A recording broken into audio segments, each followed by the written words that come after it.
presented this podcast. My name is Nadeem. I'm the host, and my co-host is Reese. This is our first episode, so some things probably won't work out the way you want to because it's our first episode. Just think someone's doing a first gig at comedy night or acting or doing a speech. So here we go. Okay. All right, Reese. Reese, we're going to talk about Paul Meyer Foundation. It's very important because this podcast is part of our website and our organization. So, Reese, so how did it all started with you? In terms of when we first set up Paul Meyer Foundation. Yes, yeah. Yeah, so it was founded in around 2010, December time. I had just come back I'd been back from the Middle East, and I had questions about our identity in terms of trying to understand culture, language, background, to give me some sense of my forebears' past. From that desire evolved, the rationale for Paul Meyer Foundation, which was to give members of our community, however we're described, whatever the labels that are used, most of them are impositions, but in terms of trying to locate a people in a certain part of the world and say, well, these people are from this part of the world and this is their culture and they are associated or connected with these people. It was about giving us a platform to voice our own, lived experiences. So the idea was to bring people together from this heritage, so that we can discuss our heritage. The good. Are there any other organisations out there? Not to the best of my knowledge. I don't think that there are any, really. No. Because there's a lot of South Asian, there's a lot of South Asian organisations out there that want to represent the community or the wider community.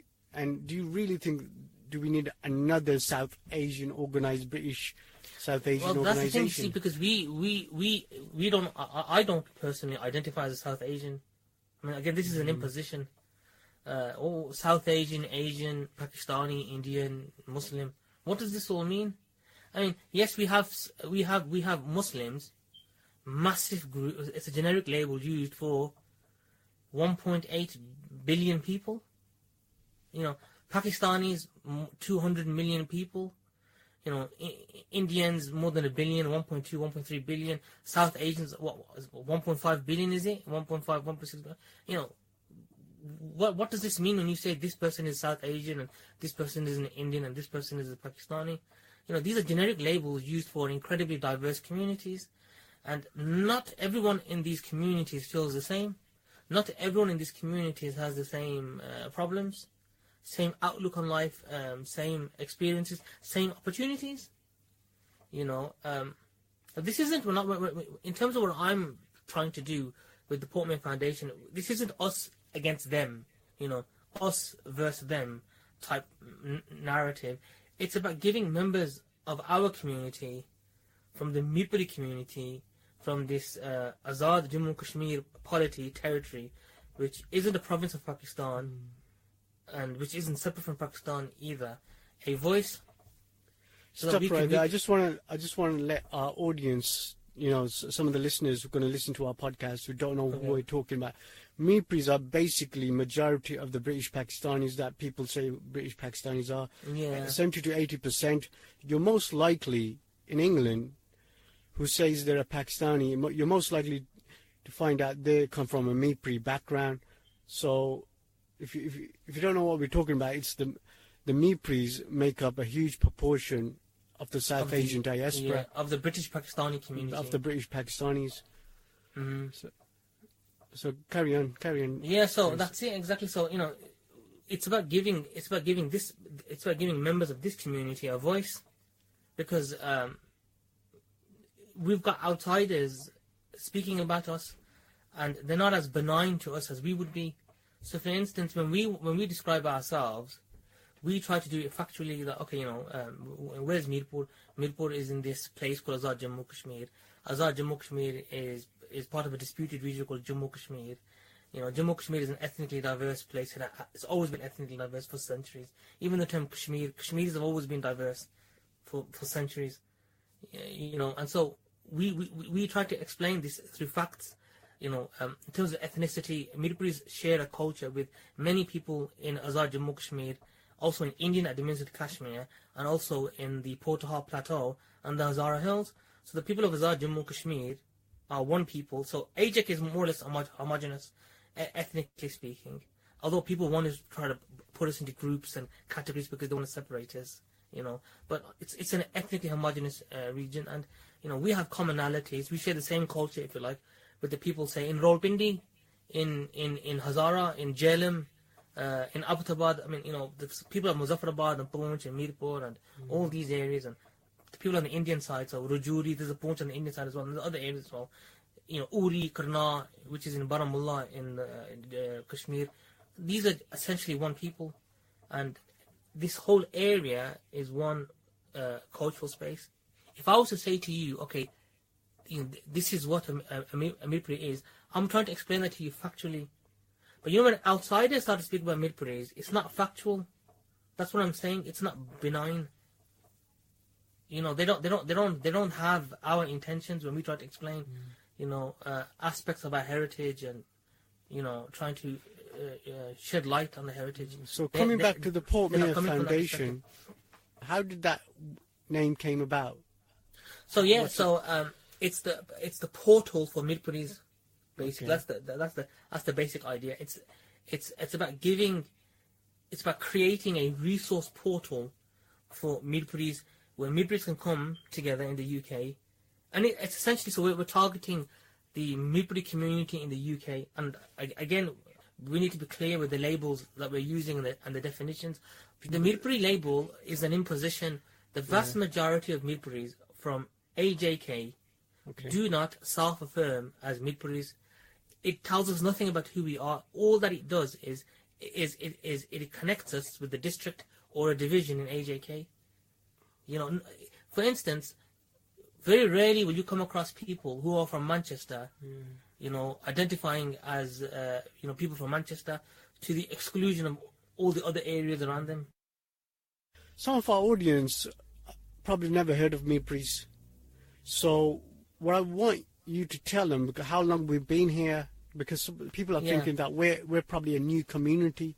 No, absolutely not. Hundreds. So some of the earliest mirpuris. So the idea is that mirpuris came to the UK when they were invited after World War II.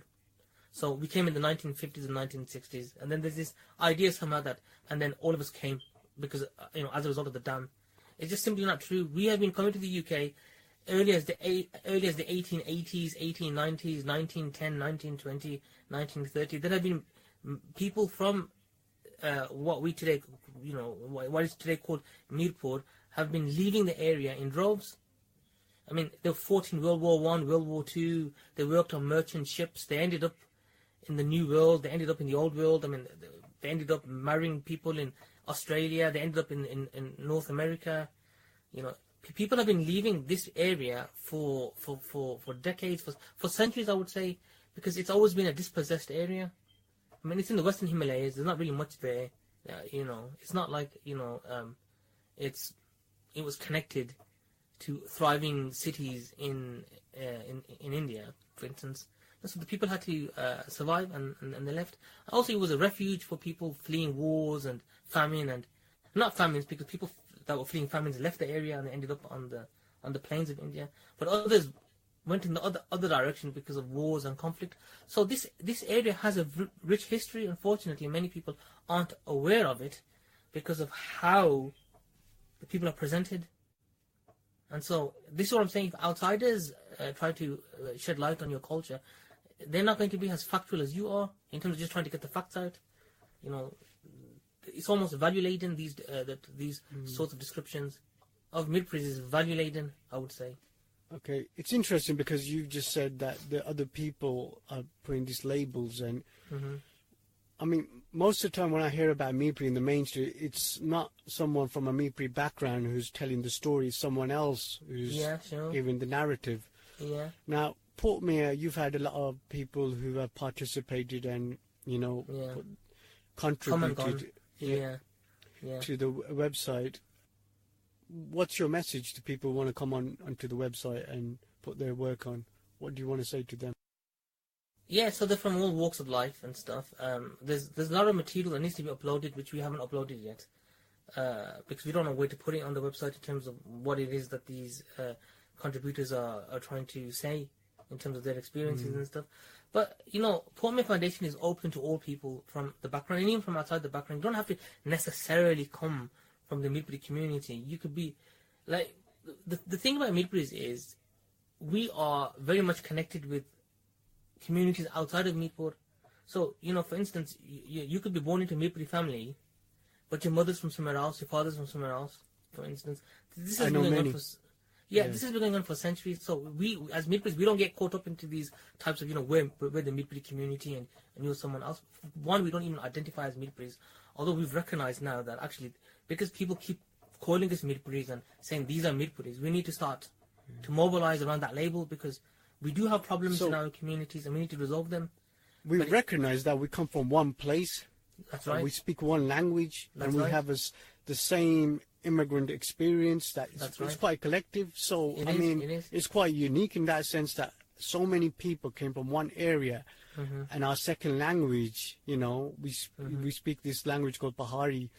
Some might call it Patwari, but we, and we have this commonality. Pahari, Patwari, Hindko, whatever you want to call it, it's the same. And language. some call it, we call it Mirpuri as well. So, but these things have to be explored. We have to be given that space, and I think Portmere is a great place to explore those, dimensions within our community. Sure. So it's about, like I said to you, it's about giving people a voice. And the thing about giving people a voice is when you give someone when you say to someone, look, express yourself, share your life experiences with us, because you come from the same background as us. So we want to hear you tell us. We want to hear of your experience so that we can learn from your experience. When you do that, you're not trying to valorize the worth, if you like. You're not valorizing the content. You're not coming with a value judgment. You just want to hear this person's story. And if you look at it from that perspective, there are no right or wrong answers. There are only honest answers, And this is what we want from the Mirpuri community. We want our community to speak about our problems to members of our community. We don't have other people's anxieties. For instance, there are people that are speaking about our community and they have major anxieties about who we are, because they want us to they want to put us they want to somehow restrict us within their political frameworks. Okay, Mirpur is in Azad Jammu Kashmir. Azad Jammu Kashmir is a territory of Pakistan. It's not a province, and it's part of the old Jammu Kashmir dispute between India and Pakistan. So whenever you hear of the Kashmir dispute and the Kashmir conflict, we're talking about a region of 85,000 square miles, and it's split between India and Pakistan and China. The Chinese bit, no one lives there, so it's become, no one's advocating or fighting for it. But you've got the Indian and Pakistan bit, and you've got populations. The JK population, Jammu Kashmir population, is about 17 million.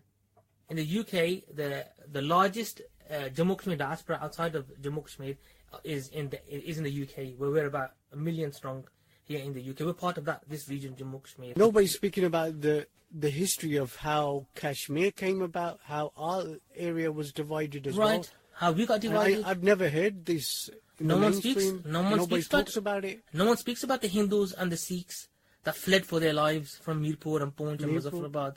No one speaks about the Muslims that fled for their lives from the Dogra areas and they ended up, in our areas in Asia, but also in Pakistan.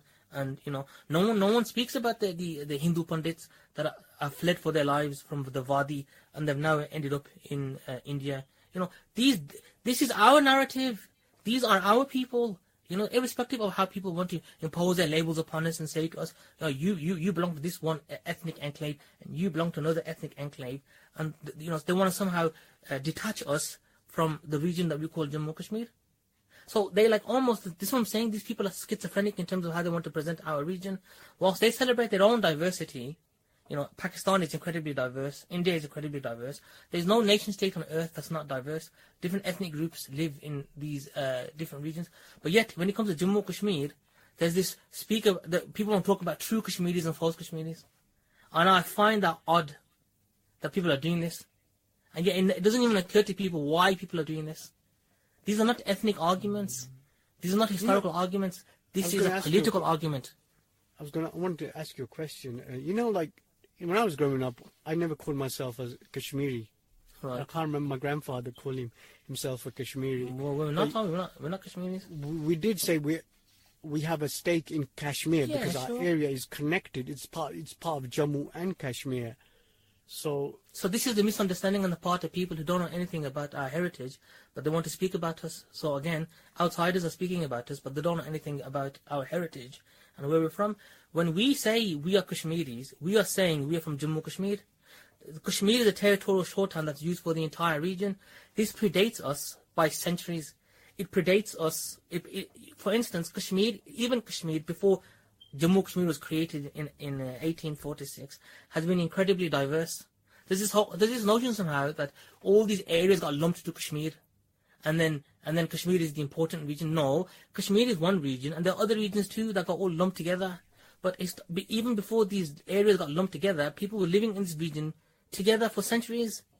There's a reason why the same rulers ruled these various regions over centuries. For instance, when foreigners came and conquered Kashmir, they conquered all the other regions around it. Kashmir isn't separate from those regions because people they have an inadequate understanding of history. They're making political arguments. They don't realize this is not an historical argument or an ethnic argument that you're making. This region historically has always been diverse. Muslims and Hindus and Sikhs and Buddhists and everyone else have been living in this region for centuries.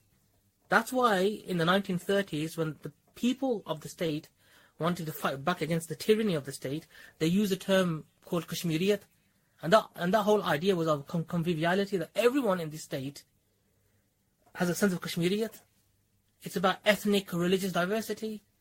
But today, Kashmiriyat now is being peddled as if it's an ethnic argument, again, because of the anxieties of trying to separate the people and put them in different ethnic enclaves. And if you put them into different ethnic enclaves, then the people of the state can't fight for their own, then somehow their future isn't connected with the state. So it's easier then for the Indians to say, okay, you guys, you come with us. And the Pakistanis say, oh, you guys, you come with us. If that's what the people want of this region, that's their prerogative. We shouldn't deny that. If people in India want to be part of India, and if the Pakistan want to be part of Pakistan, they can all do that. That's their right. That's what it means to be a democrat, and we should respect the people's wishes. And we shouldn't buy into illusory identities. But from my understanding and from what the experts are saying, nobody in Jammu Kashmir, for whatever reasons, bizarre or otherwise, want Jammu Kashmir to split. They want this unit to remain the same. And I don't think you can play with people's emotions, because this predates them by decades.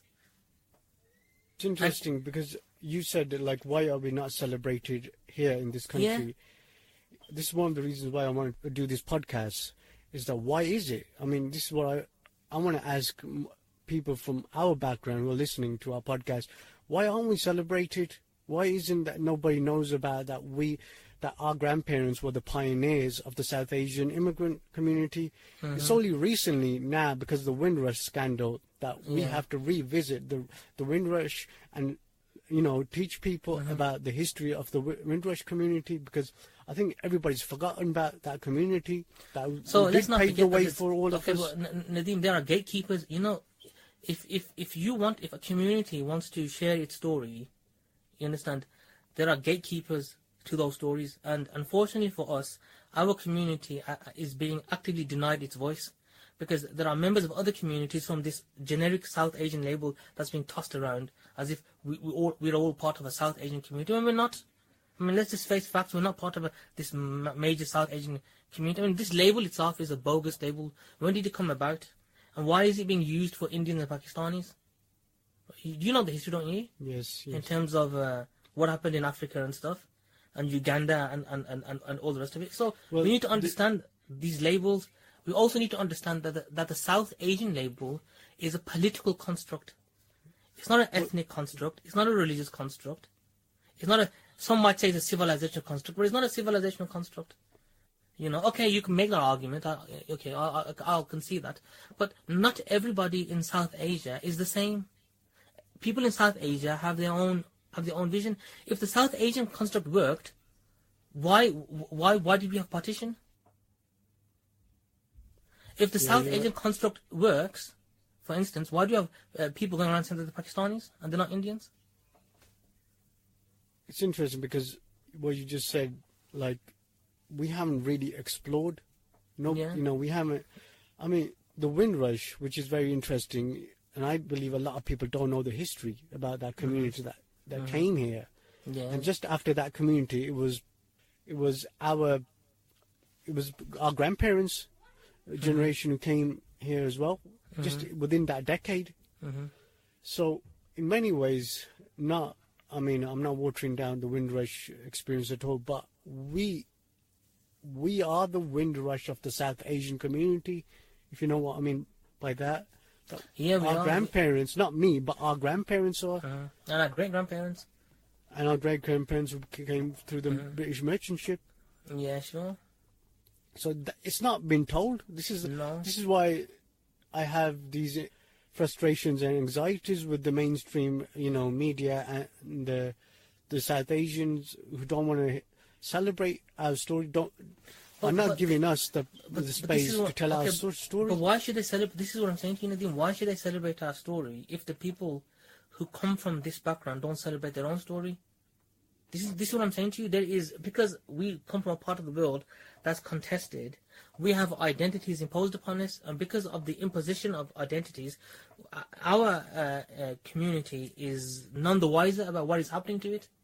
Now, there's a sense, I feel, from members of my own community when I speak to them, and from outsiders, that this community is being vilified. So a lot of people are not talking about this. I know that, I've got, friends from various different ethnic communities, and they recognize that on Twitter and stuff, and, there's this kind of anti-Mirpur thing going on. And the thing that you have to ask yourself is, if somebody is so committed to presenting Mirpuris in a certain light, and they're fixated, because it seems they're very fixated, Mirpuris are pedophiles, Mirpuris are pedophiles, Mirpuris are pedophiles. They're constantly throwing that out. So obviously there's a very unhealthy subtext there. Who are these people? Are they agents of a political movement that want to present these people in a certain light because they have a certain agenda? I mean, I don't know. I mean, even the far right are on this now. It's not all agents. It's spilled over to the far right because the people within the South Asian intelligentsia have been talking about Mirpuris for a long time. There's this so don't blame the Indians. Don't blame the Pakistanis. Don't blame the Punjabis. There's this group called Mirpuris. They're the bad ones. Yeah. And now it's spilled over to the mainstream. You got people in the Daily Mail, Trevor Phillips, other idiots out there talking about it. And these are supposed to be equality campaigners. These are supposed to be the intelligentsia.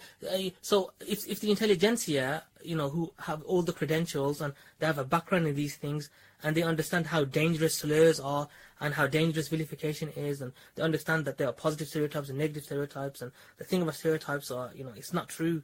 We've got to be careful of stereotypes. And who understand all these things and understand how communities in the past were vilified, and they understand what happened to the Jews. So we take the Jews as a good example of what happens to people. I mean, no one can say that the Jews are not a persecuted people. Absolutely, Jews are absolutely persecuted. We shouldn't conflate the persecution of the Jews with what's happening in Israel and Palestine. So we have these experts that understand all this, and they want to be equality campaigners. They want to be equality campaigners, and what do? They fall for it. Yes, you're right. There are good immigrants and there are bad immigrants, and the Mirpuris are the bad immigrants. Now this is part of the, the establishment. I hear this a lot nowadays. Now what's happened also, old racist tropes are attached to Mirpuris. Yeah. That what they used to say about young black men in the 60s and the 70s. Yeah. They're saying the same thing about the people from Mirpuri background. This is what you hear in the news. And you hear this, I remember on Port May you had this whole collection called the Trash Talk. Yeah, Trash Attacks. Trash Attacks, that's what it was called, where you collected all these articles Yeah, and that was Did you only a talk of- sample. Yeah, so what we did was we went, so we did it randomly because we wanted to just be honest in terms of, the experience. Okay, I'm going to go onto the internet and I'm just going to type in Mirpur, and whatever comes back, I'm going to screenshot it. So we just typed in Mirpur, and we were sent to various forums, and, and it was just negative. Now, anyone who read what was being said about mirpuris knows mirpuris are not saying this. These are outsiders, and they've got major anxieties. And so what we did was we compiled and then collated the material, and then we produced this document. A lot of it was left out, and then we put it on our website. And then what we did was we took it off because we realized that this became material for people who could exploit the community, to manipulate the community, to feel angry. And Well, you gave your context on it. This is what people are writing. This is the negative, this is basically vilification by the print media. Yeah, sure. About mirpuris. Sure. We could be responsible in the sense that we could also mobilize our community through these dirty tactics of saying, look, they hate your community, this is what they're saying, and it's the Indians that are doing this, oh, it's the Pakistanis that are doing that, creating our own illusory demons. Others should That's also one thing we don't want to do. We don't want to do that because if we don't like it when it's done to us, so what are we going to do to others? I recognize that mirpuris are individuals. We are individuals that make a community. We all have different likes, hopes, and aspirations. Why should we be, forced into an identity? And why should the world look at us and say, aha, all these people are exactly the same and we're not? There are mirpuris that are absolutely in love with the idea of Pakistan. There are others that aren't. There are mirpuris that absolutely posture through a Muslim identity. They are Muslims through and through. They don't care about anything else. Pakistan, India, whatever. They are Muslims. Okay. There are mirpuris. I've come across mirpuris that are absolutely fascinated by India's history and heritage. And because they have roots to the Indian subcontinent, they want to explore that. There are mirpuris in the UK that love Britain, and it's all about Britain. And we're not a diaspora anymore. We're British nationals. We're British citizens. We should celebrate our citizenship, our British identity. So I'm seeing this huge diversity in my community. There are members of our community that are constantly complaining against patriarchy and misogynistic behavior. There's sisters out there, they're like mirpuris sisters, if I can use that term. They don't like how they get treated by men, and they're somehow part of a feminist movement. So I am seeing that this community is going in different directions, which is natural. It's fine for them to do that. There's nothing wrong with that because we're all individuals. But why is it that when it comes to speaking of this community, we're all lumped together and we're demonized? Well, there's always going to be bad people in every group of people, right. Especially in a million. In a million, you're going to find some bad apples. But why is it no one from the community is speaking in defense of the community and saying, well, okay, you don't want to speak about our individual stories, you don't want to give us a platform, but when it comes to speaking bad, when it comes to describing the community, it's all negative. Look, listen, let's be honest about this. Nadeem, let's put it to the test. Right? Just do it. Do your own research. Read about mirpuris. That's what we want to say to our listeners. Go on the internet, go online, and read about mirpuris. Read about them, and make your own mind up.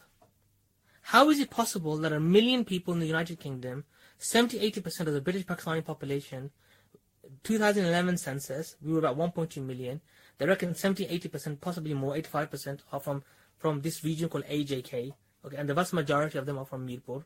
Okay, let's so that's about 1 million. Now, obviously, there's been this is 2018, so there's natural growth. So we're going to be possibly more than 1 million. Why is it okay to disparage 1 million people? If people say, if someone said to me now, well, that's not true. How are they being disparaged? Okay, I've said that they're being disparaged, and I am directing you to go to the internet. I'm directing you to speak to members of the wider community that know a thing or two about mirpuris because of the interactions they've had with Indians and Pakistanis and members of the South Asian community and other, who have some sort of intimacy with this community, and listen to what they have to say. And are we going to say that the dispute over Jammu and Kashmir, the contested nature of this territory, has nothing to do with what's going on? There is definitely something going on with that. I mean, Yeah. it's always there in the background. The ambiguous territoriality, the AJK territory and its ambiguous identity is a major problem for how people of that region are being described. There are people that are fighting over Jammu and Kashmir. They're fighting over land, and and depending on whether or not you meet their solution for the state, which is to their advantage, not to the advantage of the people of Jammu and Kashmir. I mean, Pakistan has a position on Jammu and Kashmir which benefits Pakistan. India has a position on Jammu and Kashmir which benefits India. One of the things that people say about the mirpuris are they are these very orthodox, conservative, and they marry their cousins, and they're basically rural, uneducated. What's your thought on that? How the media? It's just not this true. Is what I hear it's in the not media. true. Yeah, it's not true. Similar statements were made about the Irish. Similar statements were made about the Jews. Similar statements were made about Italian Americans. Italian Americans. These are all. Not everyone in Sicily is not a gangster. They're not part of the mafia. Trust me. Jamaicans don't all, are not all part of gangs in South London. This is just all bogus rubbish that people use to demonize communities. They think they're smart by using these stereotypes. They're stereotypes. Stereotypes cannot be used, to describe a community. People do it all the time. The media does it all the time because these are very simple narratives that people can buy into because it doesn't require much thought. The Mirpuri community is diverse. We have conservative Muslims. We have Muslims with different outlooks on life. Yes, do we have a problem with patriarchy? We do. But it doesn't necessarily mean that every Muslim is conservative and, is going to be horrible to his, to women, for instance. It doesn't work like that. The community is incredibly diverse. I come across journalists who are good journalists, but the problem is that they have this perception about the community we come from, and it hasn't changed. It's just that it's always from a negative way of looking at everything. A negative angle. Well, Yeah. I would say there that there's a greater chance of you respecting a community if you're exposed to that community. If you move in the circles from within that community, and you understand that community's background not in some superficial, shallow way, but you understand exactly what's going on how that community came to occupy that status, for instance. And a lot of these journalists know diddly squat about our community. Much of what they know about our community is coming through the agency of outsiders. So it's individuals that have become that are not from the community, that have become gatekeepers to the South Asian community. So because they're South Asians, or because they're Pakistanis, they're somehow seen as experts on our community. So these journalists go to them. Nowadays, I hear, the Mirpuri word, Mirpuri, sometimes the word, that label is derogatory, it has a derogatory connotations, and then people shorten it down to MP. Yeah. I've heard that on Twitter, and I've heard a few people say that. Yeah. And, years ago, before that, it used to be called TP, which meant typical Pakistani or typical Paki. Yeah. So let's not sanitize it. Yeah. So now it's been replaced by Mirpuri and MPs. So, right. So this was because these were interactions between MPs and TPs. So okay. MPs and TPs, all right. Yeah. Okay. So you can't use the word MP without using the word TP. You won't understand the emergence of the word MP and the background if you don't understand the emergence of the word TP.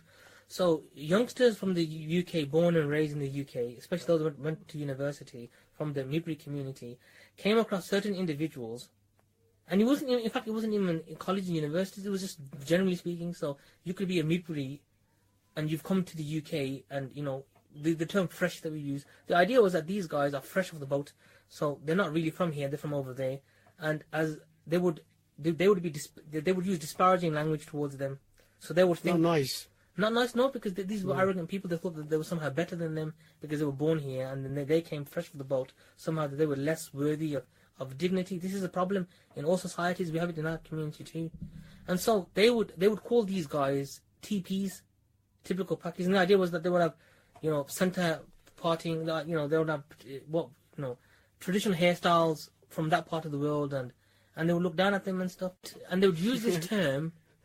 They use this term TP for even the students from more affluent backgrounds, from cities who came as international students, and they would call them TPs, typical Pakis. They didn't care about how the TPs saw themselves and self-affirmed that they came from bureaucratic families, or that they were from, the Salariat in Punjab or whatever.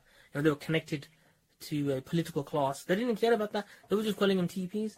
And these guys start calling the TPs. These guys, in response, said to these youngsters, "You're MPs. Your parents are from villages. You're all a bunch of uneducated individuals. So don't call us TPs. You're MPs." And so the TP MP thing came about. But this is why I'm saying to you, in terms of understanding power dynamics, today no one talks about TPs, but we're still talking about MPs. Don't you find that interesting? How come mirpuris don't go around calling people TPs anymore? What's your take on? That? Power dynamics, it's because of the audiences, it's because of the people that consume these sorts of narratives. The mirpuri community is a dispossessed community. We're not a powerful community despite our numbers, although things seem to be changing now. The fact that we're having these conversations and lots of members of the community, there's almost a sense of awakening. There's almost a sense of, we're maturing, and we're somehow having these conversations. This conversation that you and I are having, Nadeem, is happening in many homes across the UK, because we're asking all these questions now. Why is it that the community is presented in a certain light? Why is it always negative? And why is it that we are not celebrated enough? Our side, our contribution, just like the Windrush community that came in and contributed and paved the way for the rest of the immigrants. Because we come from a contested part of the subcontinent, unfortunately. We have the imposition of forced identities. We don't even know who we are by virtue of where we're from. So I mean, to say to a Mirpuri, for instance, Mirpur is not part of Pakistan, it's part of Azad Jammu Kashmir. Azad Jammu Kashmir is a separate territory to Pakistan. There's a reason why Pakistan calls it Azad Jammu Kashmir. The idea is that this region is free, it's autonomous, it's independent. It's not a province of Pakistan, it's a territory controlled by Pakistan. The AJK, setup... It completely contradicts the word of Azad. Yeah, completely contradicts when it says it's controlled by Pakistan. Right, so this is a country that has its own constitution, allegedly. It has its own parliament, so it has its own legislature. It has its own courts. So AJK has its own Supreme Court. It's different to the Pakistan Supreme Court. It has its own flag, believe it or not, separate from Pakistan. Okay, now the question is, why are so many youngsters in the UK flying Pakistani flags and not the flag of AJK? If indeed the region was Azad, and if indeed, because this is an ambiguous territory with an ambiguous identity. The vast majority of Mirpuris, especially in the UK, self-affirm as Pakistanis. They don't self-affirm as Kashmiris. When they say they're Kashmiris, they're saying they're from Kashmir. That's it. It's not an ethnic identity for them, it's a territorial identity. But for them, this Azad Jammu Kashmir is in Pakistan.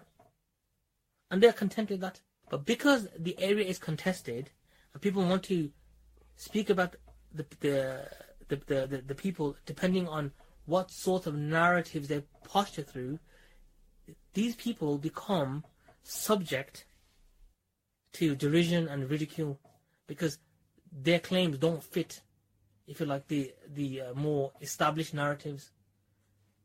So there's less Mirpuris on the internet than there are, for instance, Indians who want to present Kashmir in a certain light. There's less Mirpuris on the online than Pakistanis who want to present Kashmir in a certain light. We're a tiny community compared to the Pakistani community and the Indian community. So the entire population of Jammu Kashmir is 17 million. How are you going to compete with 1.5 billion people? 200 million in Pakistan, and I don't know how many, 1.2, 1.3 billion in India. How do you compete? It's interesting because, I mean, what you've said makes a lot of sense. How a lot of the people here will say they're Pakistanis, and I mean, a lot of times when you dig deep, it's like you realize a lot of them are from our background, That's from right. military background. Yeah. And I mean, I don't know if you've ever been to a cricket match or anyway. It's mostly you're gonna bump into from people from our background than anyone else. Because they self-affirm as Pakistanis and they're proud to be Pakistanis. And this is the thing that I want to just, if I could just get this out, Nadeem, and I want to point this out. You see, the thing is, we shouldn't buy into the pro-independence narrative too much. The idea somehow that mirpuris have been denied a heritage, that these people are from Kashmir and they don't even know that they're from Kashmir. They think they're from Pakistan, and Pakistan is exploiting the region, and therefore these people should have a loyalty with Kashmir and not Pakistan. Now, although there is an element of truth there in that Pakistan is exploiting AJK, there's no other way of describing the situation. It doesn't mean Pakistanis all support this exploitation, or everybody in the government in Pakistan, or everybody in the army in Pakistan wants this. They don't. It's unfortunately, this is what has happened. Given what's been happening in the region, and given the relationship between Pakistan officialdom and the AJK leadership, which for all intents and purposes is defunct. Even the Pakistan officials, they don't take the AJK leadership seriously. If the people in AJK don't take their own leadership seriously, why should Pakistan take them seriously? So this is very unfortunate in terms of what's happening, in terms of how even the leadership is presented in a certain light. But that's basically what's happened now. Given all these problems, that does not mean that we should therefore start posturing through a pro-independence identity. Because these people still feel Pakistani. You can resolve your problems within the context of AJK being within Pakistan. You don't have to separate. Separating has not got us anyway. We had partition. We separated, did we not? We had this partition. People died. What did they die for? Then in 71, the Bengalis left. East Pakistan left West Pakistan. Are we looking for the autonomy for people from our background? I think they are. I think the impression that I get from the independence activists is they're really looking for autonomy. They're not really looking to separate from Pakistan. That's the impression that I get from them, basically. But it's interesting. They can speak for themselves. I'm just saying to you, it's not fair that politics should be used to manipulate people. Like, the point I'm trying to make is, AJK is definitely an unjust and unfair place, absolutely. But so is Pakistan. How is the AJK experience separate from the Pakistan experience? There are corrupt people in AJK. There are corrupt people in Pakistan. There are corrupt people in India. There are corrupt people in Indian Jammu Kashmir. These corrupt people exist everywhere. Are we're all going to separate now? We need to get to a space where we have a normalization of relations between people, and everybody is accorded respect and dignity. The problem is there's a lot of Pakistani and Indian propaganda against each other, and in that is the Kashmir that's been brought into it. Yes, absolutely. The Indians and Pakistanis, especially, it's not all Indians and Pakistanis. It's the ones with, I don't know, they just can't get over. I'm talking about the government here. There's the Indian government on one side, and there's the Pakistani government. But this is what I'm saying to you. Even in the Indian government and the Pakistan government, there are different voices. There are people with different agendas, different perspectives. There are people in India. There are people in Pakistan. They want normalization of relations. There are Punjabis on the side of Punjab. There are Indian Punjabis. They want to see the Pakistan Punjab. There are Pakistani Punjabis. They want to see the Indian Punjab. This was their ethnic homeland. It's like us in Jammu Kashmir. We have lots of people on the Indian side. They just want to come and see the Pakistan side. Our ethnic kinsmen in Uri and Karnal, they want to go to Muzaffarabad and see what Muzaffarabad is like. The people of Rajouri want to come and see the people in Kotli. Poonch has been split. The people of Poonch want to come to the other side and see Poonch. This is our ethnic space. This is unjust what's happening. This conflict that has been raging now for so many years, whatever the slogans and the narratives, for instance, and however it makes people feel is unjust to the people actually split between this border.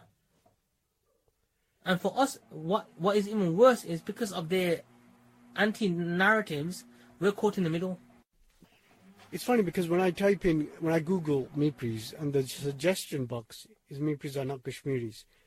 Now, the good news is the automatic search Port Mir Foundation comes up right at the top. Okay. Our website is right at the top of it now. Everybody's coming to our website. Yeah. There's a lot of interest in our website. People, there's been a lot of people that have been in touch with you, haven't they? Yes, about absolutely. Could you tell us a bit about that? So they're a very diverse group of people. There are individuals that want to talk about what's happening to their families. There are individuals that want to talk about what's happening to the community in terms of how the community is being presented. There are individuals that want me to, push a pro-independence narrative. There are others that are more pro-Pakistan, and they're saying, why is it that mirpuris want to create these associations with people on the Indian side, but they forget about the association on the Pakistan side, which is a very fair point. I mean, Mangala is just around the corner from us. Jhelum is around the corner from us. Rawalpindi is around the corner from us, but we forget about these connections, but we seem to be more concerned about the connection on the Indian side. I mean, this is just absurd. We shouldn't be doing this, So I understand these, again, very sympathetic to what's happening to the mirpuris. There are others, basically, who some want to just run away from the whole mirpuri identity and just get rid of it. And you can see that the insecurities. I've been contacted by people that are very happy that we've got a space for Paharis. That we're speaking about our Pahari culture, even though the term is loaded and people use it negatively, like the mirpuri term.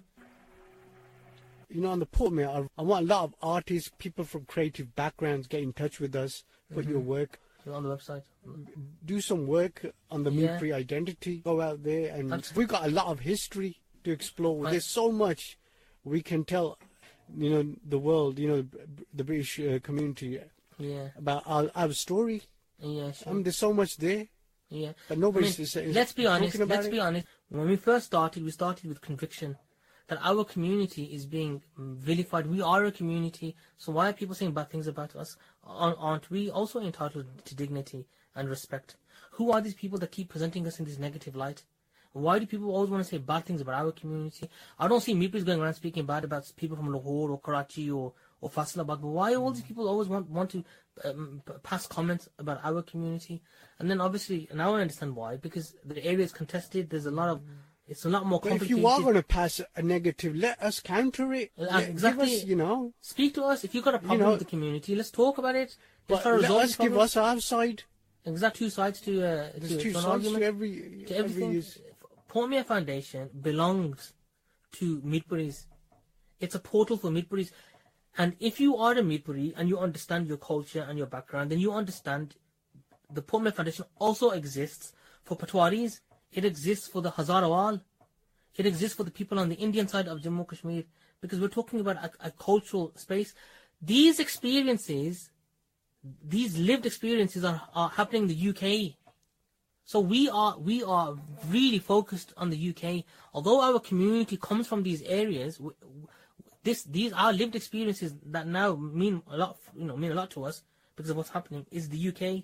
So the area of our activity is the UK. We are not pro anti-India, Pakistan, pro anti-Kashmir. We're not into politics. Although we are trying to give a voice to the activists to speak about in terms of civic engagement.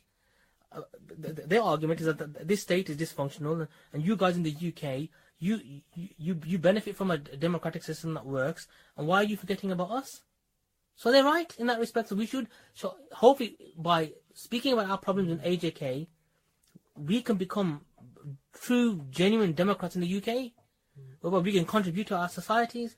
We can complain about all the bad things that are happening. If in the UK, your doctor's surgery is a complete, it just doesn't function properly. You can't get appointments. No one takes it seriously. You need to complain. You've got to have a democratic spirit about you there. You need to start mobilizing. You need to understand, because you are a citizen of a country, you pay taxes. You have a stake in that system. England, even though we make up the biggest diaspora within the Pakistani community, the main official Pakistani narrative is dominating everything here. Why is that? It's because it's because mirpuris are disconnected from the region that they're from. This is what I'm saying to you. We're not from Pakistan, unfortunately. We're from Jammu Kashmir. We're from the supposedly Azad bit. So there's a disconnect between us and the Pakistani community in the UK, because the Pakistani community in the UK sees itself as being from mainland Pakistan or Pakistan proper, and they see us from coming from this fringe region that's not that important and it's not that significant. So they are more than happy to celebrate their stories, and they're more than happy to push the interests of their community, but they don't care about our community. So, for instance, I don't know if this is true. I've heard this on Twitter. I don't know if it's true, but people have said this, and I've heard it from a couple of different sources, that the High Commission here, when they invite people from the various Pakistani communities, they don't invite people from Mirpur. Now, I don't know if this is true, but I've heard this. It's funny because our community so you tell is me the now, biggest contributor to the charities, Pakistani charities. Right. So we're the biggest donators. So Sure. So like recently, the Pakistan government or one of its ministries was doing some sort of marketing campaign to present Pakistan in a good light. So what they did was they went to various parts of Pakistan and they filmed the areas and stuff. And then towards the end of this clip on Twitter, about 6-7 minutes, they showed Mirpur, and they had all these people in Mirpur flying Azad Jammu Kashmir flags. No one in Pakistan is flying Pakistani flags, but towards the end, they got all these people in Mirpur flying Azad Jammu Kashmir flags. And it transpired that they didn't even go to AJK, they just took the stuff off the internet. So people in AJK were making videos of AJK Mirpur through these, drone photography, through drone technology, and they just took it and they just added it to their clip. So the point I'm trying to make is they're not even bothered about AJK in that way. And and these are the things I'm trying to say. If this is how the region is perceived, how do you think the people are going to be perceived?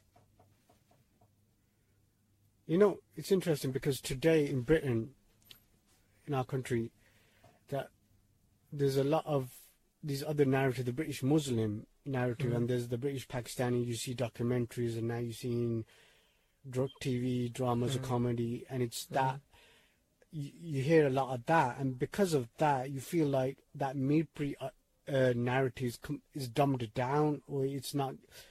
I mean, there's no enough space for that because of these two imposed identities, especially British Muslim. It's a very recent identity. Yeah, it's an imposition, isn't it? The British Muslim identity is an imposition.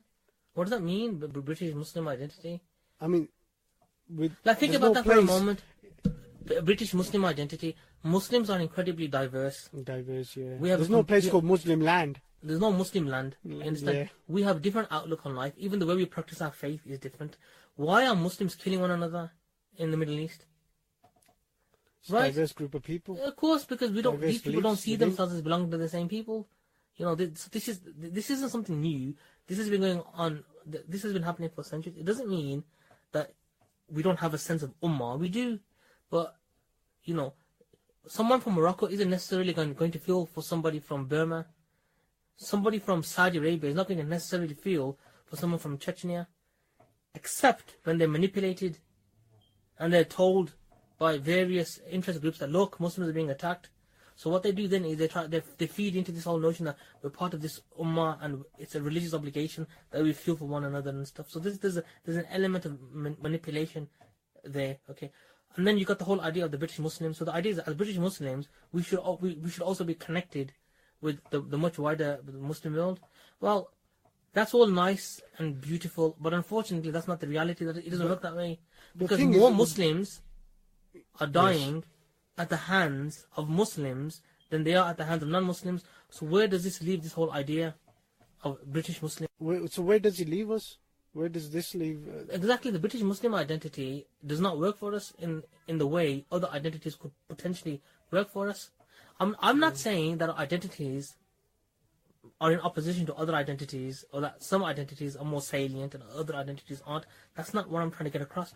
What I'm trying to say is, the whole idea of British Muslims feeds into a stereotype that all Muslims are the same. That we all think the same. That we have the same interests. That we walk the same path. You know, that the destination is the same, and it's not true. And the media companies, they feed into these stereotypes. So then they want to present Muslims in a certain light. So they aim for certain Muslims that meet that expectation. And this is a very disingenuous way to describe an incredibly diverse community. And everyone's in on this now because these are narratives that they want to tell. And obviously, you've got production companies that want to produce these narratives and make their documentaries. You understand? They're looking for people that will meet, that would condone these narratives, endorse these narratives. Do you understand what I'm saying? So these people, a lot of these people are just disingenuous. They're presenting the community in a light that's just not true. But why aren't people questioning this? Why isn't it? I mean, people are just accepting the British Muslim label without really exploring. That's just the nature of power dynamics. That's just how things work, Nadeem. That's how it is. If I make a documentary and I say to you, look, listen, I need Muslims, and I want you to feature in my documentary. You don't know anything about my agenda. You don't know anything about what it is that I'm trying to present. You're going to be elated. Or you're going to absolutely. I want to be featured on your show. I might even get a career out of this. So you're going to go along, okay, right? Now, if for some reason you don't hold the line, right? You're too autonomous. You're just being genuine and real. Let's just say you don't have any agenda. You just, okay. And the image that I want to present to my audience is going to be jeopardized by you being on my documentary. I'm going to try to silence your voice or edit you out until I find the people that are prepared to give me the credence that I need. This is what's happening with the British Muslims. Yeah, I saw that. Is it Muslim like us? Yeah. That's a good example of that, isn't it? Yeah, sure. So we got British Muslims, if they want to use this term, they need to wake up and say, what's going on here? Why are they presenting us in a certain light? So, for instance, there are a lot of Muslims that are conservative. They have conservative views. It does not make them terrorists or extremists, and it doesn't make them hard to integrate. There's this notion somehow that if you're a conservative Muslim, you're going to be hard to integrate. No, you're not going to be hard to integrate. There are very conservative Christians in this country. No one talks about integrating these conservative Christians. Why is that the case? What I know about mirpuris, a lot of them have diverse friends, mixed marriages. Right. Interracial relationships, and it's very diverse. So people say, oh, they're just one group of people who only and are insular. But I don't come across that, to be honest with you.